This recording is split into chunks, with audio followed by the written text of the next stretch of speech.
Hello and welcome दोस्तों, मेरा नाम है करण और आप सभी का ट्रेड सॉल्यूशंस के इस यूट्यूब चैनल के ऊपर स्वागत है। आज की इस वीडियो में ना तो हम बात करेंगे किसी ब्रेकआउट वाले स्टॉक्स के बारे में और ना ही हम बात करेंगे किसी मार्केट एनालिसिस के बारे में। आज की इस वीडियो में हम बात करेंगे 3 ऐसे स्टॉक्स के बारे में जो कि अपने इन्वेस्टर्स को सबसे ज्यादा डिविडेंड पे करते हैं। यानी कि आज की इस वीडियो में हम 3 ऐसे स्टॉक्स के बारे में डिस्कशन करेंगे जो कि हाईएस्ट डिविडेंड अपने इन्वेस्टर्स को पे करते हैं। इसके साथ ही जिन 3 स्टॉक्स के बारे में आज की इस वीडियो में हम डिस्कशन करने जा रहे हैं, ये तीनों ही स्टॉक्स लॉन्ग टर्म इन्वेस्टमेंट के लिए भी बहुत बढ़िया स्टॉक्स हैं। तो चलिए स्टार्ट करते हैं।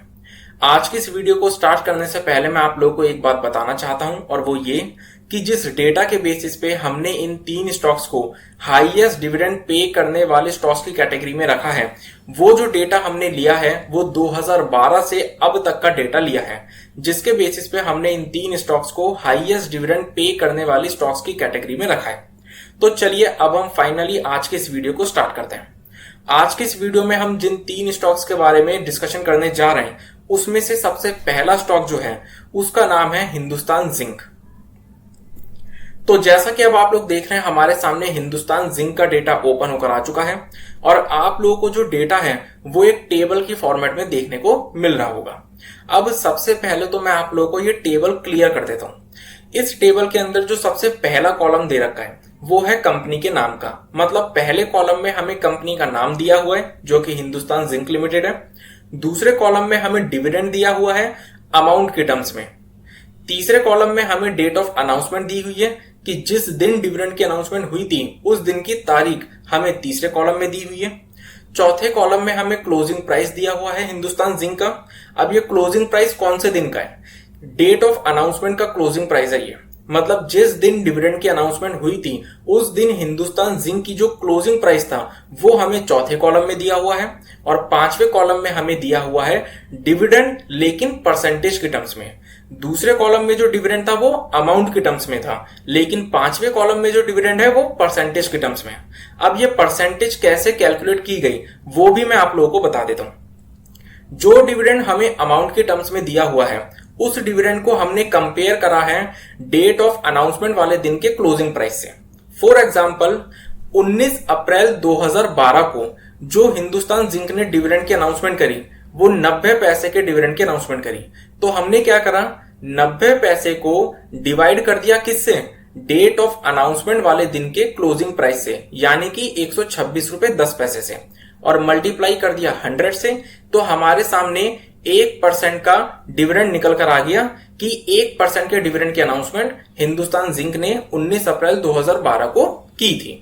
तो इस तरीके से हमने सभी डिविडेंड की कैलकुलेशन की है परसेंटेज के टर्म्स में। तो चलिए अब हम हिंदुस्तान जिंक के डेटा को समझते हैं। अगर हम हिंदुस्तान जिंक का डेटा देखें तो 2012 के अंदर हिंदुस्तान जिंक ने 2 बार डिविडेंड की अनाउंसमेंट की थी। एक अनाउंसमेंट की थी अप्रैल के महीने में। अप्रैल के महीने में जो हिंदुस्तान जिंक ने डिविडेंड की अनाउंसमेंट की थी वो 1% के डिविडेंड की अनाउंसमेंट की थी। और अक्टूबर 2012 में जो हिंदुस्तान जिंक ने डिविडेंड की अनाउंसमेंट की थी वो भी 1% के डिविडेंड की अनाउंसमेंट की थी। तो अगर हम 2012 का क्यूमुलेटिव डिविडेंड देखें तो वो हमें 2% का क्यूमुलेटिव डिविडेंड देखने को मिलता है। अगर हम बात करें 2013 की तो 2013 में अप्रैल के महीने में जो हिंदुस्तान जिंक ने डिविडेंड की अनाउंसमेंट की थी वो अगेन 1% के डिविडेंड की अनाउंसमेंट की थी। और अक्टूबर 2013 के अंदर भी हिंदुस्तान जिंक ने 1% की ही डिविडेंड की अनाउंसमेंट की थी। तो 2012 की ही तरह 2013 में भी हिंदुस्तान जिंक के अंदर जो क्यूमुलेटिव डिविडेंड हमें देखने को मिलता है वो 2% का क्यूमुलेटिव डिविडेंड देखने को मिलता है। अगर हम बात करें 2014 की तो अप्रैल 2014 में हिंदुस्तान जिंक ने 1% का डिविडेंड अनाउंस किया और सितंबर 2014 में भी हिंदुस्तान जिंक ने 1% का ही डिविडेंड अनाउंस किया। तो अगर हम 2014 का क्यूमुलेटिव डिविडेंड निकालें तो वो हमें 2% का क्यूमुलेटिव डिविडेंड देखने को मिलेगा। अगर हम बात करें 2015 की तो अप्रैल के महीने में 2015 में जो हिंदुस्तान जिंक ने डिविडेंड की अनाउंसमेंट की थी वो 1% के डिविडेंड की अनाउंसमेंट की थी। और अक्टूबर 2015 में जो हिंदुस्तान जिंक ने डिविडेंड की अनाउंसमेंट की थी वो भी 1% के ही डिविडेंड की अनाउंसमेंट की थी।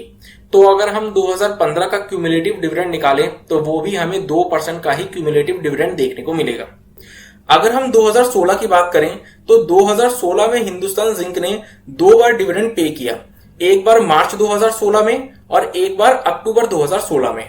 अगर हम मार्च 2016 की बात करें तो मार्च 2016 में जो हिंदुस्तान जिंक ने डिविडेंड पे किया वो 14% का डिविडेंड पे किया था, जो कि अपने आप में एक बहुत ही बड़ा डिविडेंड है।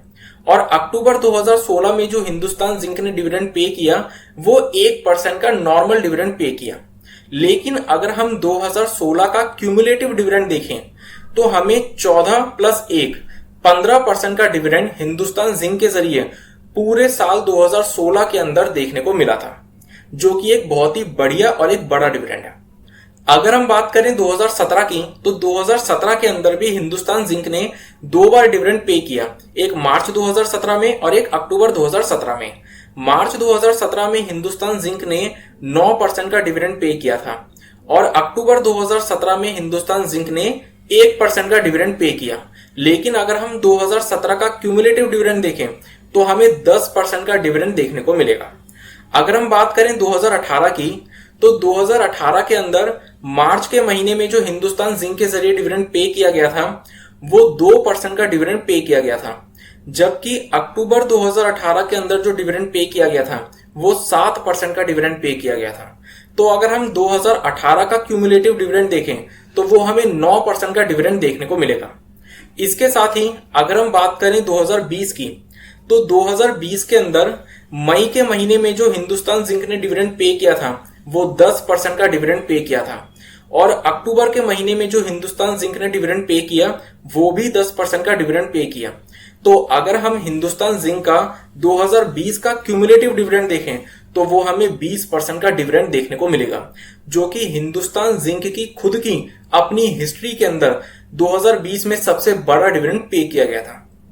अगर हम बात करें 2021 की तो 2021 में हिंदुस्तान जिंक ने सिर्फ एक बार डिविडेंड पे किया था, वो भी दिसंबर के महीने में, और ये जो डिविडेंड था ये था 5% का डिविडेंड।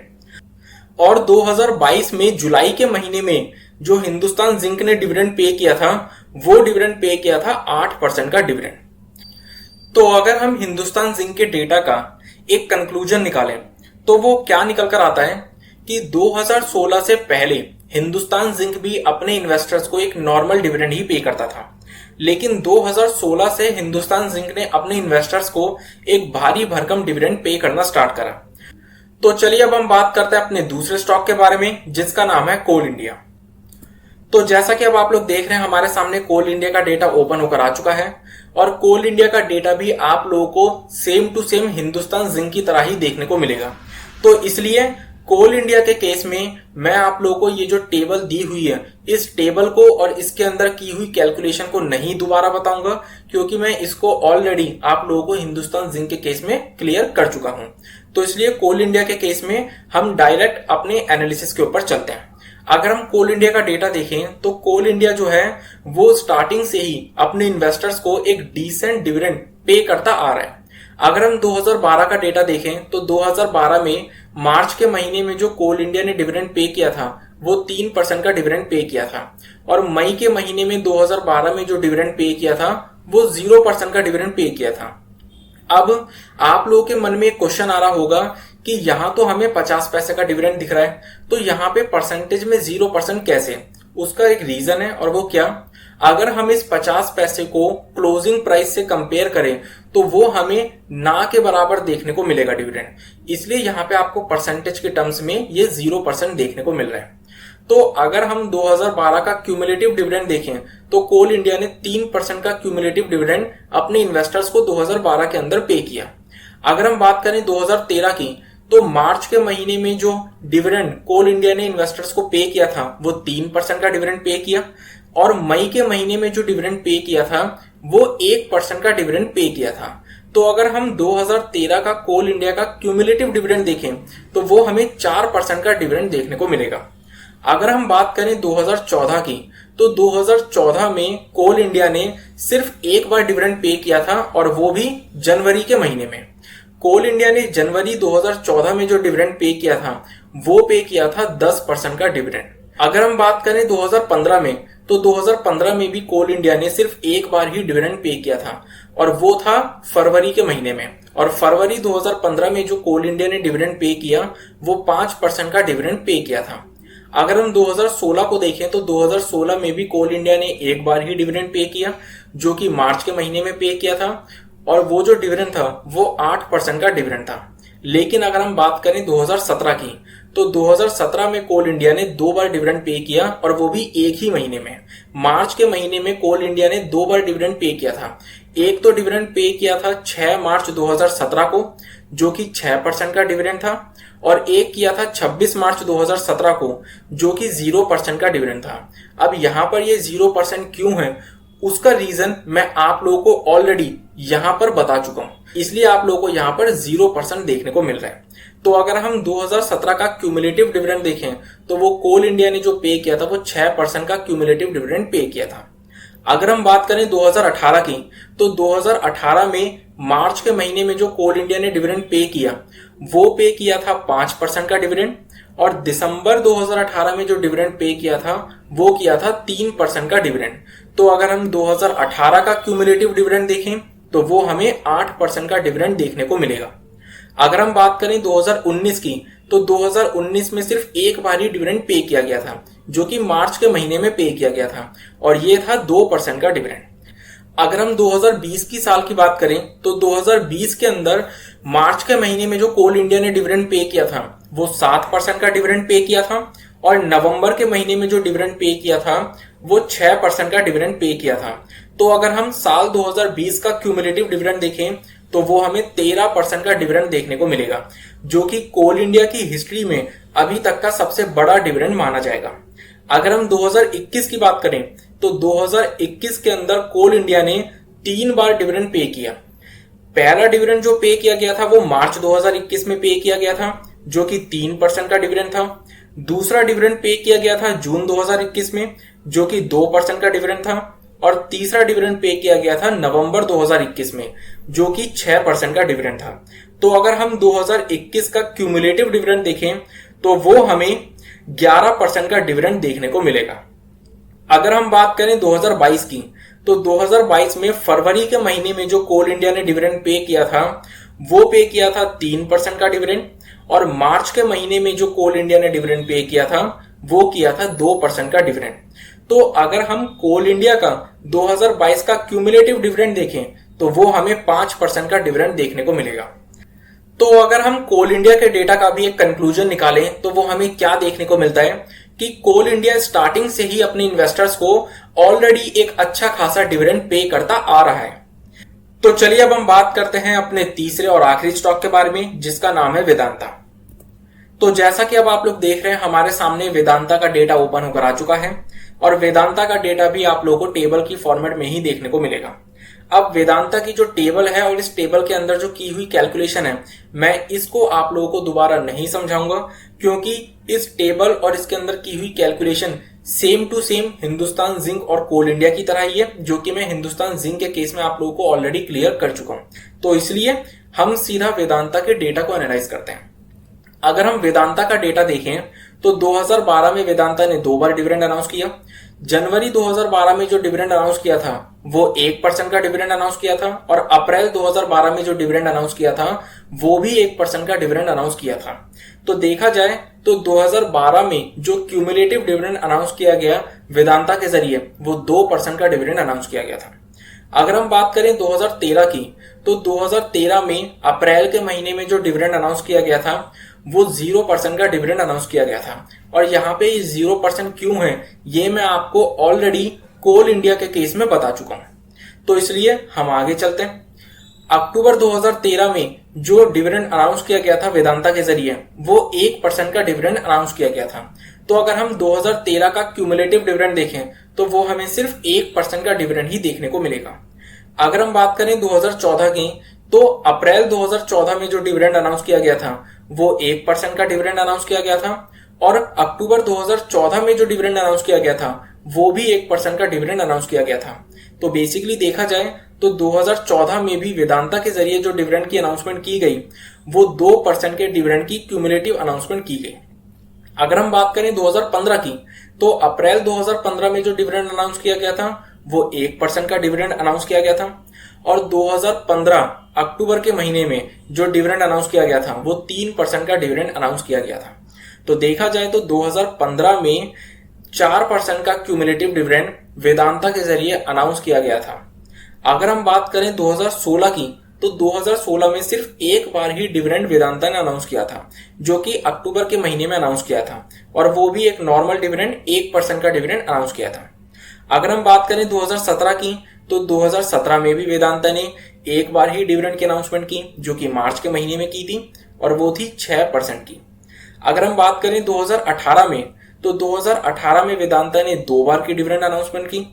पहला अनाउंसमेंट जो वेदांता ने डिविडेंड का किया था वो मार्च के महीने में किया था, जो कि 7% के डिविडेंड की अनाउंसमेंट थी, और जो दूसरा डिविडेंड अनाउंस किया था वो अक्टूबर के महीने में किया था, जो कि 8% के डिविडेंड की अनाउंसमेंट थी। तो अगर हम 2018 का क्यूमुलेटिव डिविडेंड देखें तो वो हमें 15% का क्यूमुलेटिव डिविडेंड देखने को मिलेगा। अगर हम बात करें 2019 की, तो 2019 में वेदांता ने सिर्फ एक बार डिविडेंड अनाउंस किया, जो कि मार्च के महीने में किया था, जो कि 1% का नॉर्मल डिविडेंड अनाउंस किया था। अगर हम बात करें 2020 की, तो 2020 के अंदर वेदांता ने फरवरी के महीने में जो डिविडेंड की अनाउंसमेंट की थी वो 3% के डिविडेंड की अनाउंसमेंट की थी, और अक्टूबर के महीने में जो डिविडेंड की अनाउंसमेंट की थी वो 9% के डिविडेंड की अनाउंसमेंट की थी। तो देखा जाए तो 2020 में जो क्यूमुलेटिव डिविडेंड अनाउंस किया गया था वो 12% का क्यूमुलेटिव डिविडेंड अनाउंस किया गया था। अगर हम बात करें 2021 की, तो 2021 में सितंबर के महीने में जो डिविडेंड अनाउंस किया गया था वो 6% का डिविडेंड अनाउंस किया गया था, और दिसंबर के महीने में जो डिविडेंड अनाउंस किया गया था वो 4% का डिविडेंड अनाउंस किया गया था। तो 2021 में वेदांता ने जो क्यूमुलेटिव डिविडेंड की अनाउंसमेंट की थी वो की थी 10% के क्यूमुलेटिव डिविडेंड की अनाउंसमेंट। लेकिन अगर हम बात करें 2022 की, तो 2022 के अंदर वेदांता ने 3 बार डिविडेंड की अनाउंसमेंट की थी। पहला जो डिविडेंड अनाउंस किया था वो किया था मार्च 2022 में, जो कि 3% का डिविडेंड था।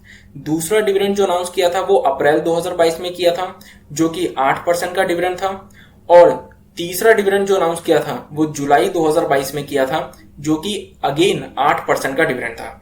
तो अगर हम 2022 का क्यूमुलेटिव डिविडेंड देखें तो वो हमें 19% का क्यूमुलेटिव डिविडेंड देखने को मिलेगा, जो कि वेदांता की हिस्ट्री में आज तक का सबसे बड़ा डिविडेंड है। तो अगर हम वेदांता के डेटा का भी एक कंक्लूजन निकालें तो वो क्या निकल कर आता है कि 2017 से पहले वेदांता भी अपने इन्वेस्टर्स को एक नॉर्मल डिविडेंड ही पे करता था, लेकिन 2017 से वेदांता ने अपने इन्वेस्टर्स को एक भारी भरकम डिविडेंड पे करना स्टार्ट किया। तो आज की इस वीडियो का अगर हम एक ओवरऑल कंक्लूजन निकालें तो आज की इस वीडियो में जो हमने डेटा एनालाइज करा उस डेटा के बेसिस पे हम ये कह सकते हैं कि हिंदुस्तान जिंक, कोल इंडिया और वेदांता ये 3 इकलौते ऐसे स्टॉक हैं जो कि अपने इन्वेस्टर्स को सबसे ज्यादा डिविडेंड पे करते हैं। मतलब ये 3 स्टॉक्स इकलौते ऐसे स्टॉक्स हैं जो कि हाईएस्ट डिविडेंड पे करते हैं अपने इन्वेस्टर्स को। इसके साथ ही ये तीनों ही स्टॉक्स लॉन्ग टर्म इन्वेस्टमेंट के लिए भी बहुत बढ़िया स्टॉक्स हैं, क्योंकि लॉन्ग टर्म में ये तीनों ही स्टॉक्स कैपिटल गेन के साथ साथ अपने इन्वेस्टर्स को एक भारी भरकम डिविडेंड इनकम भी प्रोवाइड करेंगे। लेकिन अगर इन 3 स्टॉक्स में से किसी एक स्टॉक को सिलेक्ट करने की बात आती है तो इन तीनों में से जो एक स्टॉक सिलेक्ट किया जाएगा वो किया जाएगा वेदांता का, क्योंकि वेदांता जो है वो हिंदुस्तान जिंक का एक प्रोमोटर है। वेदांता जो है वो हिंदुस्तान जिंक के अंदर 65% की शेयर होल्डिंग ओन करता है। तो इसलिए हिंदुस्तान जिंक जो भी अपने इन्वेस्टर्स को डिविडेंड पे करेगी उसका 65% पोर्शन वेदांता को मिलता है, क्योंकि वेदांता हिंदुस्तान जिंक का एक मेजर शेयर होल्डर है। और वेदांता को हिंदुस्तान जिंक से जो डिविडेंड रिसीव होता है वेदांता उस डिविडेंड को अपने इन्वेस्टर्स को ही पे करता है। तो बेसिकली देखा जाए तो वेदांता जो है वो अपना डिविडेंड तो इन्वेस्टर्स को पे करता ही है, साथ ही साथ हिंदुस्तान जिंक से मिलने वाला डिविडेंड भी वेदांता अपने इन्वेस्टर्स को पे करता है, जिससे कि वेदांता के इन्वेस्टर्स को डबल बेनिफिट मिल जाता है। एक तो वेदांता के खुद के डिविडेंड का और दूसरा हिंदुस्तान जिंक के डिविडेंड का भी। तो इसलिए अगर इन 3 स्टॉक्स में से किसी एक स्टॉक को सिलेक्ट करने की बात आती है तो वेदांता का स्टॉक इकलौता ऐसा स्टॉक है जो इन तीनों में से सिलेक्ट किया जा सकता है। तो इसी के साथ आज की इस वीडियो को मैं कंप्लीट करता हूं। अगर आपको ये वीडियो और इस वीडियो के अंदर किया हुआ एनालिसिस पसंद आया हो, इंफॉर्मेटिव लगा हो, यूजफुल लगा हो तो आप इस वीडियो को लाइक और शेयर जरूर करें और हमारे चैनल को सब्सक्राइब जरूर से जरूर करें ताकि आप लोगों को इसी तरीके से और भी अलग अलग स्टॉक्स के ऊपर रिसर्च आने वाले टाइम में मिलती रहे। Thank you.